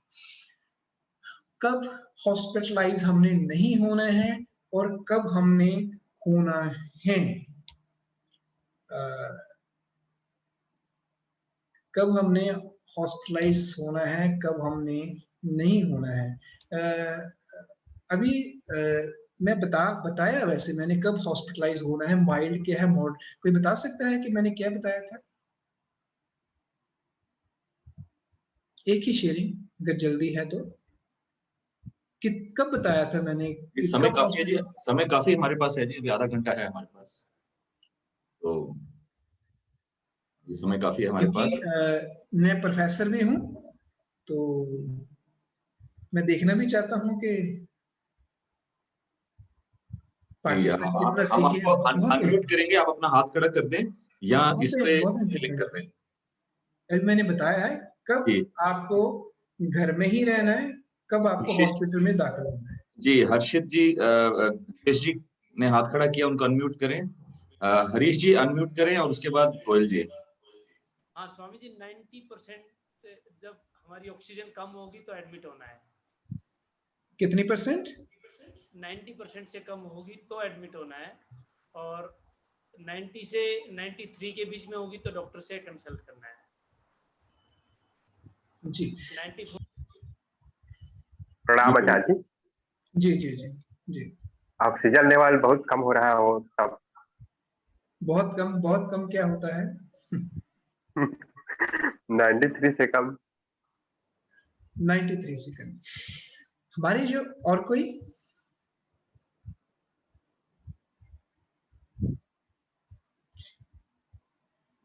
94 से ज्यादा ऑक्सीजन हमारी होनी चाहिए। 94 से ऑक्सीजन हमारी ज्यादा होनी चाहिए। लेकिन माइल्ड में डिजीज जो है वो तो ठीक है, घर में हो जाता है। लेकिन मॉडरेट में क्या बताया था? दो चीजें हैं। रेस्पिरेशन अगर आप 24 से ज्यादा है, रेस्पिरेटरी रेट 24 से ज्यादा है पर मिनट, और 93 से ऑक्सीजन कम है, तो ये खतरे की घंटी है। ठीक है। एज पर गाइडलाइंस कहते हैं कि आपको हॉस्पिटल में दाखिल होना ही है। लेकिन व्यवहारिक रूप पर हम जब कॉल करते हैं तो हम पहले अपने मेयर इस्तेमाल करते हैं कि आप ये लीजिए, ऑक्सीजन बढ़ जाएगी। लेकिन स्ट्रिक्ट गाइडलाइंस है, आपको दाखिल होना है, हॉस्पिटल जाना है और वार्ड में एडमिट होना है, नॉट आईसीयू वार्ड में।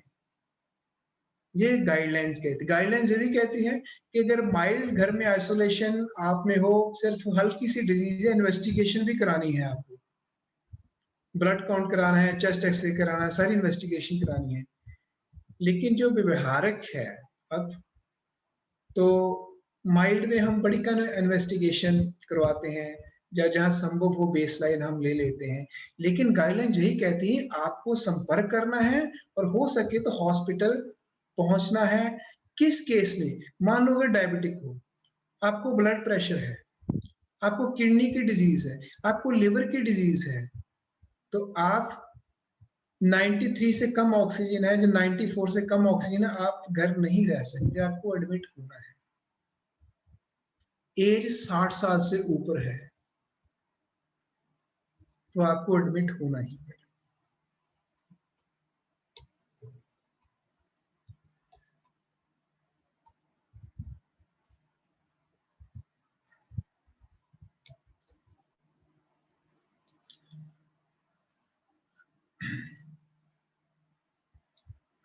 तो अगर कोई व्यक्ति है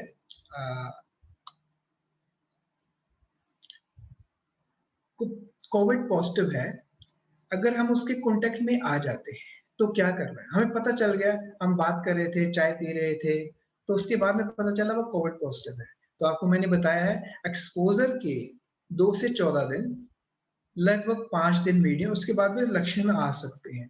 उसके बाद अपने आप को आपने आइसोलेट करना है, किससे मिलना नहीं, बिल्कुल आइसोलेट करना है, किससे मिलना नहीं है, लक्षणों का इंतजार करना है, आते हैं। क्योंकि इमीडिएट अगर हम टेस्ट कराते हैं ना, लक्षण सिम्टम नहीं, तो आरटीपीसीआर नेगेटिव आता है। इमीडिएट हम टेस्ट कराते हैं, उसको आने के लिए भी लक्षण से आप जब एक्सपोजर होते हो तो 2-3 दिन चाहिए। ठीक है। इमीडिएट एक्सपोजर के बाद अगर आप आरटीपीसीआर कराओगे तो नेगेटिव आएगा। कम से कम 5 दिन या 6 दिन उसको लिए चाहिए, क्योंकि सिम्टम आने में मीडियन 5 दिन लग सकते हैं, लेकिन सिम्टम 2 दिन भी लग सकते हैं। ये मीडियन है, मीडियन 5 दिन, 2 दिन भी लग सकते हैं। तो सिम्टम नहीं तो 5 दिन तक वेट कीजिए। अगर सिम्टम आ जाते हैं तो उसी वक्त अपना टेस्ट कराइए, आइसोलेट करना अपने आप को शुरू कर दीजिए।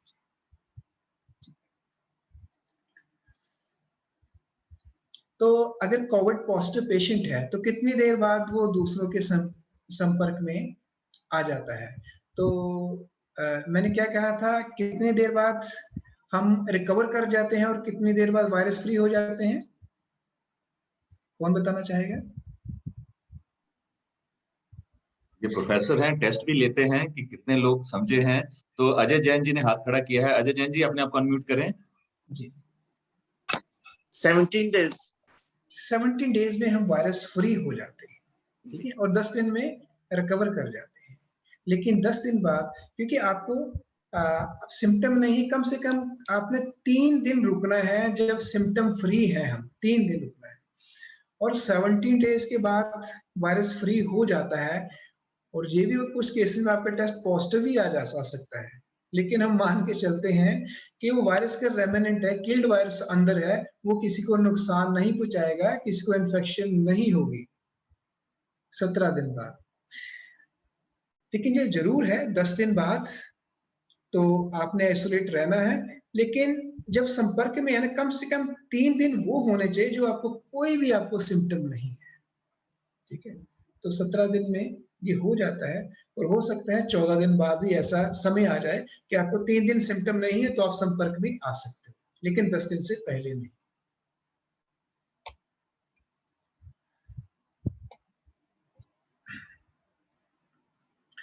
तो आरटीपीसीआर नेगेटिव है लेकिन सिम्टम है, फिर क्या करना है?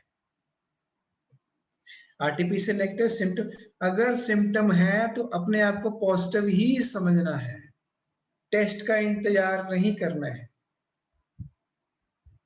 ठीक है। अगर नेगेटिव ही आ जाता है तो भी आप समझना है कि नेगेटिव क्यों आ जाता है। जो एंटीजन टेस्ट है वो 50% 60% तक आता है, बाकी वो नेगेटिव ही आता है, वो अगर टीटर इतनी इन्फेक्शन बॉडी में नहीं है तो। आरटीपीसीआर 10 से 20% पॉजिटिव पेशेंट में नेगेटिव आ जाता है, क्योंकि ये क्या टेस्ट होता है, एक हम थोड़ा सा जब सैंपल लेते हैं, वायरस का सैंपल लेते हैं, तो उसकी फोटो कॉपी करनी शुरू करते हैं। कॉपी बहुत ज्यादा जब हो जाती है उसको पिक करते हैं, पिक करने से फिर हम देखते हैं कि वायरस के जो स्ट्रक्चर से मैच करता है। और कॉपी, ये फोटो कॉपी मशीन होती है, तो 10 से 20% वो मिस कर सकती है। तो आजकल इस केस में अगर सिम्टम है, नेगेटिव आ गया आपका टेस्ट, तो सीटी स्कैन का प्रावधान है। सीटी स्कैन इमीडिएट बता देगा आपको कि लंग्स में कितना डैमेज है, रैट स्कोर कितना है, 6 मैक्सिमम होता है, 4 से अगर ऊपर है तो क्लियरली बता देता है कि ये कोविड है। लेकिन हम इतनी इसको रेगुलर हम एडवाइज नहीं करते सीटी स्कैन को, क्योंकि इसके रेडिएशन बहुत भारी होते हैं, 100 एक्सरे के बराबर होते हैं, जब जरूरत तभी करना है, ठीक है। और सीटी स्कैन का एक और भी बड़ा अच्छा पहलू है, हमें प्रोग्नोसिस का पता चल जाता है कि डैमेज कितना हुआ है। देखिए अगर चोर है, चोर आया, वो आग लगा के चला गया, वो चला गया, इससे क्या मतलब चोर पकड़ा जाए ना पकड़ा जाए, वो आग यहाँ लगी है, कितना डैमेज हुआ, अब उसको हमने ठीक करना है। तो इसलिए अगर नेगेटिव भी है टेस्ट, सिम्टम है, तो अपने को पॉजिटिव समझना चाहिए। अगर एल्डरली पेशेंट में पॉजिटिव है और ये सिम्टम नहीं है तो हमने होम आइसोलेशन करना है, लेकिन स्ट्रिक्ट विजिट के साथ। हमने ये देखना है कि जो बुजुर्ग हैं उनको कोई ब्लड प्रेशर तो नहीं है, कोई पहले कोई लंग्स की बीमारी तो नहीं है, शुगर तो नहीं है, किडनी की डिजीज नहीं है, लिवर की डिजीज नहीं है, और ऑक्सीजन वॉच करते रहना है, 6 मिनट टेस्ट करना है और वॉच करते रहना है। लेकिन एसिम्प्टोमेटिक जो भी होता है घर में ही हम उसका इलाज करते हैं, आइसोलेशन।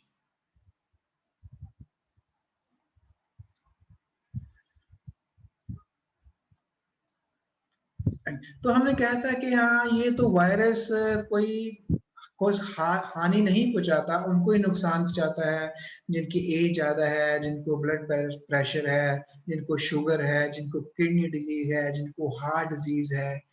ऐसा है, ये सही है, लेकिन बाकी लोग बिल्कुल सेफ है, जिनको शुगर नहीं वो बिल्कुल सेफ है, जिनको ब्लड प्रेशर नहीं वो बिल्कुल सेफ है, जो यंग है वो सेफ है, ऐसा नहीं है। थोड़ी सी यहाँ कॉम्प्लिकेशन बढ़ जाती है। तो कई कहते हैं ये तो वैसे ही जैसे फ्लू है वैसा ही है, जैसे इन्फ्लुएंजा है, हाँ उसी की फैमिली में है ये वायरस, ठीक, ये वैसे ही है, कोरोना विरिडी फैमिली से है, लेकिन इसमें जो मोर्टेलिटी रेट है, डेथ रेट है, वो ज्यादा है, वो बाकी वायरस से ज्यादा है, तो इसीलिए ये ज्यादा खतरनाक है, जो आम वायरस से ज्यादा है। तो कहते हैं फेस मास्क हम पहनेंगे तो हमेशा प्रोटेक्ट हो जाएंगे, ऐसा नहीं है। फेस मास्क मैंने कहा कि 90 N95 सबसे अच्छा मास्क होता है, जो 90% ही वो वायरसेस को रोक सकता है, 5% वो भी नहीं रोक पाएगा। तो ये कोई भी जो मास्क होता है उसके जो पोर का साइज 300 माइक्रोन के बराबर होता है, जो वायरस का साइज है वो 20 से 60 है, 300 माइक्रोन। लेकिन इसमें जो N95 मास्क है, इसमें 5 से 6 लेयर होती हैं, अलग अलग लेयर होती हैं। ट्रिपल लेयर मास्क में 3 लेयर होती हैं, इसलिए डबल मास्क कर देते हैं, उससे बड़ी प्रोटेक्शन होती है। लेकिन ये ऑलवेज प्रोटेक्ट ऐसा नहीं है, क्योंकि मास्क के आप जब लगाते हैं कुछ ना कुछ सांस तो लेना है, वो चीजें रह जाती है जहां से वायरस अंदर दाखिल हो सकता है, लेकिन फिर भी वेरी मच प्रोटेक्टिव। 95 प्रोटेक्शन कोई कम नहीं होती, बहुत बड़ी प्रोटेक्शन है 95%। और कहते हैं कि 10 मिनट में ही किसी के संपर्क में आओ तो वायरस हमें हो जाता है, हमें इन्फेक्शन हो जाती है। हाँ, हो सकती है 10 मिनट में ही। आपका कॉन्टेक्ट टाइम डिपेंड करता है। आप यहाँ क्लोज रूम में बैठे, वहां कोई वेंटिलेशन ही नहीं है, बिल्कुल कोई वेंटिलेशन नहीं, हवा आ नहीं जा नहीं रही, बड़े आसानी से हो सकता है। कोई खांसी करता है, आपके पास कोई प्रोटेक्शन सिस्टम नहीं, उसने मास्क नहीं लगाया, आपने मास्क भी नहीं लगाया, ठीक है, तो 10 मिनट में भी हो सकता है। और कितने देर कांटेक्ट में रहे उस पर भी डिपेंड करता है, तो उसके बाद भी हो सकता है। ज्यादा समय भी ले सकता है, लेकिन 10 मिनट में हो सकता है। तो थर्मल स्कैनर कहते हैं कि हाँ, थर्मल स्कैन, लोग कहते हैं कि थर्मल स्कैनर से क्यों, वो फीवर देखते हैं। ऐसा का मतलब नहीं कि ये डायग्नोज है कि ये वायरस पकड़ा जाएगा, आपको कोविड-19 है कि नहीं है। ये सिर्फ थर्मल स्कैनर जो होते हैं, डिस्टेंस से हम टेम्परेचर में ये करते हैं कि जो कि फीवर है, बुखार है, बड़ा क्रूशियल लक्षण है कोविड डिजीज का। ये कहते हैं कि हम गर्म पानी से नहाएंगे तो वायरस चला जाएगा, होगा नहीं, ऐसा नहीं। ये प्रिवेंट कर लेंगे कोविड-19 इन्फेक्शन, नहीं, ऐसा नहीं है। कोविड वायरस जो होता है हमारे मुंह से, नाक से, आंखों के जरिए अंदर चला जाता है। गर्म पानी से नहाने से हम इसको नहीं रोक सकते। अब कोई हमारे सज्जन आए हुए थे, कहते हैं कि मैं तो बिल्कुल स्वस्थ हूं, मैं 2 मिनट तक अपनी सांस रोक सकता हूं। अगर 2 मिनट तक सांस, 1 मिनट भी हम रोक लें तो हम बिल्कुल स्वस्थ है, हमें वायरस नहीं। ऐसा नहीं है। ये 2 मिनट सांस रोकना, 1 मिनट सांस रोकना ब्रेथ होल्ड टेस्ट है, आपकी लंग की, आपके फेफड़ों की कैपेसिटी को दर्शाता है। एट प्रेजेंट आपके फेफड़ों की क्या समर्था है, उसको ये बताता है। ये नहीं बताता कि वायरस नहीं है। वायरस अगर है तो बड़ी तेजी से मल्टीप्लाई करता है, बहुत तेजी से फोटोकॉपी बनाता है अपनी। तो इसका मतलब नहीं कि वायरस नहीं, वायरस हो सकता है। तो कहते अगर ब्लीच, कहते हैं कि हम फर्श साफ करते हैं, बार साफ करते हैं, कई बर्तन में इंस्ट्रूमेंट साफ करते हैं, तो कोविड वायरस को, कोरोना वायरस को मार देता है। इसे गार्गल क्यों ना किए? नहीं, इससे हमारे अंदर इसको नुकसान पहुंच सकता है, इससे जलन होगी, नुकसान पहुंचेगा, ये नहीं करना है। ऐसे कहते हैं कि हम स्किन को स्प्रे कर लो, क्लोरीन से स्प्रे कर लो, हाइपोक्लोराइड सोल्यूशन 1% है उससे स्प्रे कर दो, और एब्सोल्यूट अल्कोहल, जो अल्कोहल की बहुत सारी कंसंट्रेशन है, उससे हम स्प्रे कर लो। नहीं, ऐसा नहीं करना है। ये वायरस, हम कहते हैं कि मर जाएंगे, नहीं, ऐसा नहीं करना। ये उल्टा हमारी स्किन को बहुत नुकसान पहुंचा सकते हैं, और वहां जख्म हो सकते हैं, रैशेस हो सकते हैं। कई लोग एंटीबायोटिक लेते हैं, antibiotic kill the corona virus, हम एंटीबायोटिक ले लेते हैं। एंटीबायोटिक कभी भी किसी वायरस को नहीं मारते हैं। एंटीवायरल ड्रग्स वायरस के लिए होते हैं, एंटीबायोटिक नहीं होते हैं। इसलिए बिना पूछे डॉक्टर की सलाह से एंटीबायोटिक नहीं लेंगे। एंटीबायोटिक हम जरूर डालते हैं जब स्टेरॉयड देते हैं, क्योंकि स्टेरॉयड से और इन्फेक्शन भी हो जाती हैं, तब एंटीबायोटिक डालते हैं।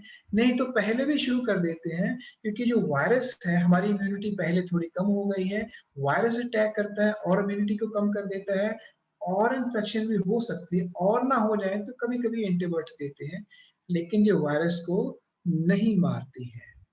हैंड ड्रायर के कहते हैं कि हैंड ड्रायर से वायरस मर जाता है, नहीं, ऐसा नहीं है। हैंड ड्रायर से वायरस नहीं ऐसा मरता है। तो ये प्रॉपर तरीका ही है, सैनिटाइजर्स है, हैंड सोप्स है, तो उसका ही इस्तेमाल करना चाहिए हमें। तो can I put oil, lemon, saline in my nose, कई बार हम करते हैं। टू क्योर कोविड, जहां तक अपना जो अपनी मिकोजा इन्फ्लेम्ड है, उसमें सूजन है, इरिटेशन है, वायरस के कारण, ठंड के कारण, इन्फेक्शन के कारण, वो तो समझ सकते हैं। लेकिन जो वायरस को मार देंगे, उसे हमें प्रिवेंट कर देंगे, ऐसा नहीं है। ऐसा करने से क्या हो सकता है? एक हम कंफर्टेबल जोन में चले जाते हैं, ऐसा कर लिया, अब वायरस ठीक हो जाएगा, अब वायरस नहीं होगा।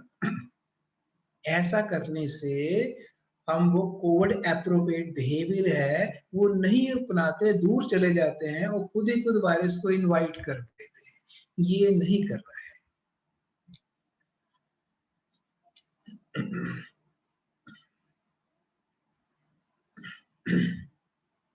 तो मुझे तो कोविड डिजीज हो चुकी है, मुझे एंटीबॉडीज बन चुके हैं, मैं तो इम्यून हूं।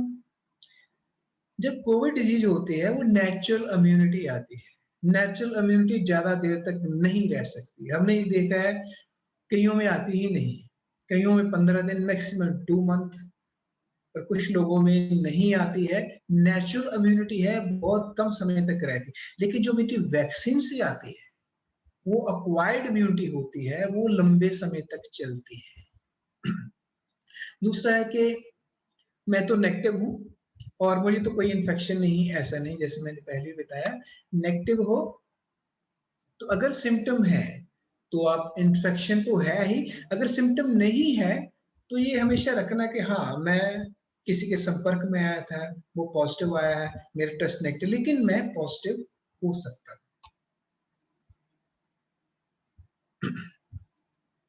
Once I receive vaccine, I will test positive. मैं वैक्सीन, कई कहते हैं कि वैक्सीन लिया था इसलिए कोविड पॉजिटिव हो गया। कई लोग कहते हैं कि उसमें थोड़ा सा वायरस होता है, लाइव एटीट्यूड या किल्ड वायरस, उसमें पॉजिटिव, ऐसा नहीं है। वैक्सीन लिए उसके 1 डोज लेने के बाद, कई बार 2 डोज लेने के बाद भी कोई पॉजिटिव आ रही, वैक्सीन के कारण नहीं होता है। ये Covid virus infection, corona virus की इन्फेक्शन कैच करने से ही होता है। वैक्सीन से ये कभी भी नहीं होता कि आपका कोविड टेस्ट, आरटीपीसीआर या रैपिड एंटीजन टेस्ट पॉजिटिव आ जाए। ये बहुत बड़ी भ्रांति है, ये मिथ है।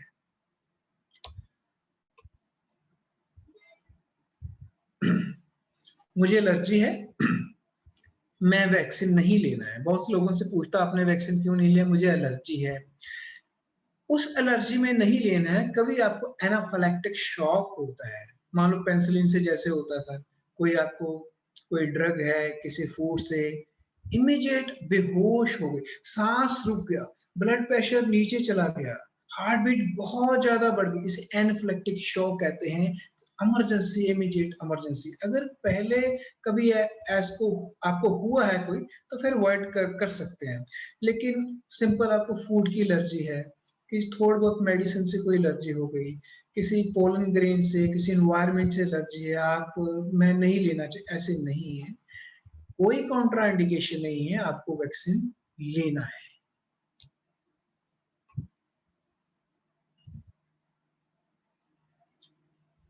एक लैब से कराया, टेस्ट पॉजिटिव है, दूसरी लैब से नेगेटिव है, तो मैं तो ये पॉसिबल कैसे, मैं बता चुका हूं आपको।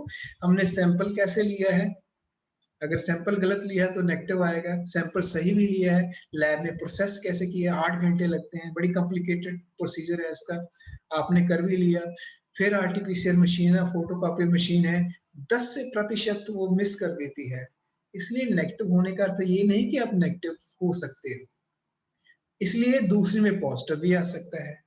तो ये किसी का दोष नहीं, किसी का कसूर, नोबडीज फॉल्ट। ये पॉसिबल हो सकता है, लेकिन कभी भी आप पॉजिटिव आ चुके तो आप पॉजिटिव हो, क्योंकि फॉल्स पॉजिटिव कभी नहीं होता। फॉल्स नेगेटिव तो हो सकता है, अगर पॉजिटिव तो फिर आप पॉजिटिव ही हो, चाहे आपके 2 टेस्ट बाद में इमीडिएट नेगेटिव आ जाए, आप पॉजिटिव।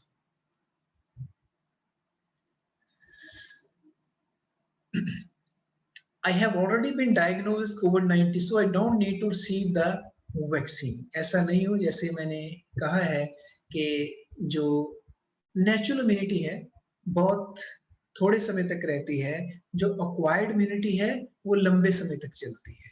तो आपने वैक्सीन लेना ही लेना है।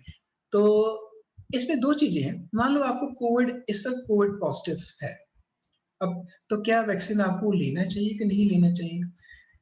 उस वक्त आपको रुकना है। कितना रुकना है?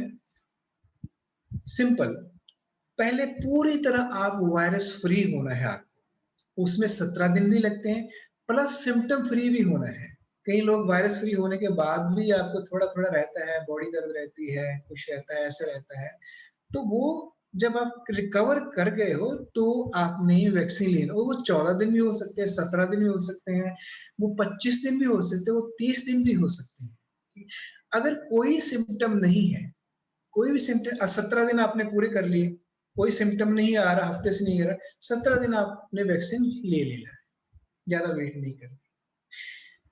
एक और है, मान लो हॉस्पिटल आप दाखिल हुए हो, तो आपने एक, हम मोनोक्लोनल एंटीबॉडीज कहते हैं, टोस्लिजुमैब है, प्लाज्मा थेरेपी आपने ली है, अब बिल्कुल सिम्टम फ्री, कुछ नहीं है, हॉस्पिटल से डिस्चार्ज हो चुके हो, उस केस में आपने 3 महीने रुकना है, 90 दिन रुकना है। आपने प्लाज्मा थेरेपी ली है या कुछ ऐसा मेडिसिन ली है जिसे हम मोनोक्लोनल एंटीबॉडीज कहते हैं, वो लिए टोस्लिजुमैब, 3 महीने रुकना है। वो एंटीबॉडीज है जो 3 महीने में क्लियर होंगी। अगर पहले आप लेते हो तो फिर वो अपना इम्यून सिस्टम है वो अच्छा रिस्पॉन्स नहीं आएगा, वो नए जो एंटीबॉडी है उसको दबा लेंगे। तो कॉमन साइड इफेक्ट वैक्सीन के हैं, बड़े कॉमन साइड इफेक्ट होते हैं, कोविशील्ड के थोड़े से ज्यादा है, जैसे आपको बॉडी एक शुरू हो गई, हल्का फीवर हो गया, ठीक है, तो ये लेकिन ये थोड़े दिनों तक रहते हैं, 1 दिन रहते हैं, 2 दिन, ज्यादा से ज्यादा 3 दिन रहते हैं, तो घर में ही रह के इसका थोड़ी सी मेडिसिन लेनी होती है, इसका उपचार हो जाता है। तो इसका मतलब ये नहीं है कि हमने वैक्सीन नहीं लेना है, अगर साइड इफेक्ट, क्योंकि एंटीबॉडीज बन रहे हैं आप में, तो ये थोड़ा साइड इफेक्ट हो सकता है, लेकिन साइड इफेक्ट जो इसके जो बेनिफिट्स हैं, that far outweigh the side effect. ये आपको मैंने पहले बता दिया है कि अब वैक्सीनेशन है, मैं अब सिर्फ वैक्सीनेशन मुझे हो गया है, तो मैंने अब ले सकता हूँ, कब ले सकता नहीं, पूरी तरह पहले रिकवर होना है, सिम्टम फ्री होना है, वायरल रिकवरी और सिम्टम फ्री भी होना है आपको। और अगर आपने कोई मेडिसिन ली है, मोनोक्लोनल एंटीबॉडीज और प्लाज्मा थेरेपी ली 3 महीने के बाद, क्योंकि रहता है कि शुरू में जब वैक्सीन हमारे आया था तो कोई लेता नहीं, बड़े बड़े पढ़े लिखे हमारे डॉक्टर भी कह रहे थे ये क्या 3-4 साल लगते हैं वैक्सीन आने में, एक ड्रग की जो डिस्कवरी होती है उसमें 10 साल भी लग जाते हैं, मम्पू जो वैक्सीन 4 साल लगे थे, 6 साल भी लग जाते हैं वैक्सीन को लॉन्च करने में, 1 साल से कम कैसे हो गया, मैं तो नहीं लूंगा वैक्सीन। तो ऐसा है कि इस वैक्सीन में नए प्लेटफॉर्म का यूज किया गया, जैसे वेक्टर प्लेटफॉर्म से बोला गया है, नए प्लेटफॉर्म का यूज जो पहले कभी नहीं किया गया, और 1 साल के भीतर ही ये सारे वैक्सीन लॉन्च हुए, कुछ को 1 साल से ज्यादा लगा है, और बहुत ही इफेक्टिव वैक्सीन है ये पॉसिबल है, और ये भी सभी अपने साइंस एक्सपर्ट है, उन्होंने ये प्रूव भी कर दिया है कि नया प्लेटफॉर्म यूज करके वैक्सीन बनाया जा सकता है, और बहुत ही कम समय वैक्सीन बनाया जा सकता है, ये बिल्कुल सेफ है, इसमें ऐसी कोई भी चीज नहीं है, और बहुत ही स्ट्रिक्ट कंट्रोल है फूड ड्रग एडमिनिस्ट्रेशन का, हमारे इंडिया में ICMR का, तो बहुत ही स्ट्रिक्ट ट्रायल होते हैं, तो कोई भी घबराने की जरूरत नहीं है। तो एक मित्र ने पूछा था कि अगर कोविड पॉजिटिव है मदर, क्या बच्चे को दूध पिला सकते हैं? बिल्कुल पिला सकते, दूध में इतने पोषक तत्व होते हैं, अगर नहीं पिलाते हैं तो नुकसान ज्यादा हो जाएगा, दूध पिलाना ही पिलाना है। उसका क्या प्रिकॉशन क्या लेने हैं, मदर को मास्क पहनना है, वो कोविड एप्रोप्रिएट बिहेवियर है, वो कंप्लीट करके फिर बच्चे को दूध पिलाना है, मस्ट दूध पिलाना बहुत जरूरी है। तो इसके साथ ही मैं अपनी वाणी को विराम देना चाहूंगा।